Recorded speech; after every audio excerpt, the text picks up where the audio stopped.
Keluarga baru.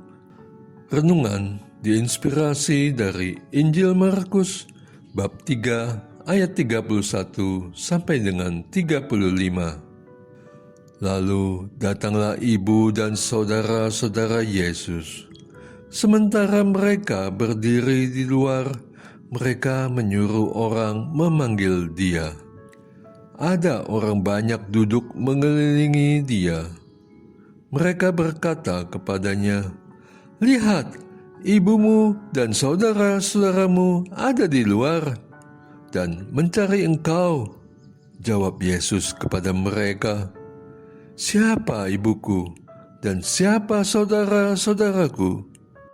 Ia melihat kepada orang-orang yang duduk di sekelilingnya itu dan berkata, "Ini ibuku dan saudara-saudaraku. Siapa saja yang melakukan kehendak Allah, dialah saudaraku laki-laki, saudaraku perempuan, dan ibuku." Demikianlah Injil Tuhan. Terpujilah Kristus.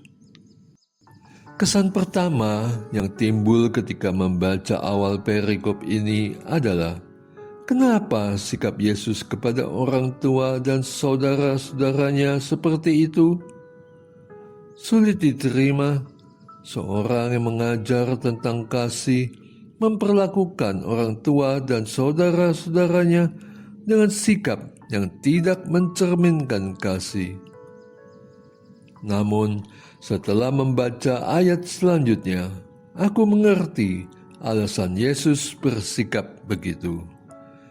Siapa saja yang melakukan kehendak Allah, dialah saudaraku laki-laki, saudaraku perempuan, dan ibuku. Ya, siapa saja yang bersama dengan dia melakukan kehendak Bapanya, maka akan disebut saudara, bahkan ibunya. Merekalah yang menjadi anggota keluarganya.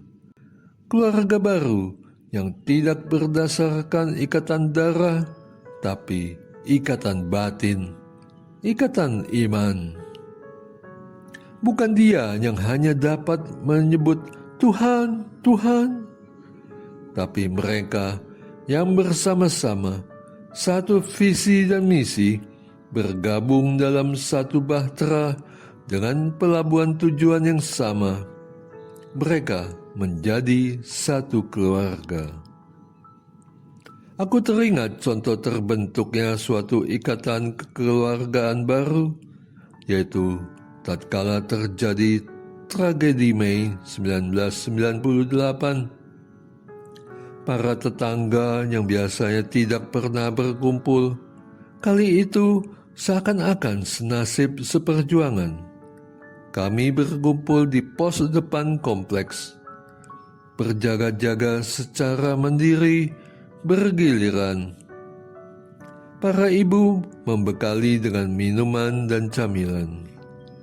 Di sana, senda gurau yang membunuh suasana canggung, udara malam yang dingin, kebosanan, dan perasaan cemas dan takut. Suatu paguyuban dari mereka yang merasa senasib dan mempunyai tujuan yang sama, tanpa membawa status dan kepentingan masing-masing, semua satu tujuan: menjaga keselamatan bersama.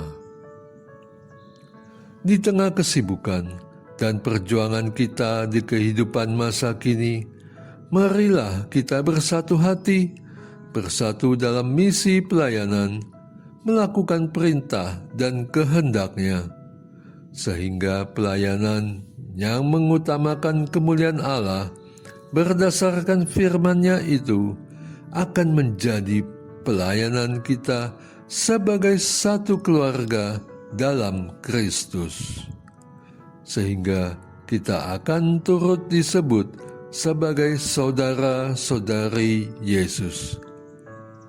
Saudara-saudari satu keluarga yang berada di satu tempat yang sama, yaitu di dalam kerajaan Allah. Doa.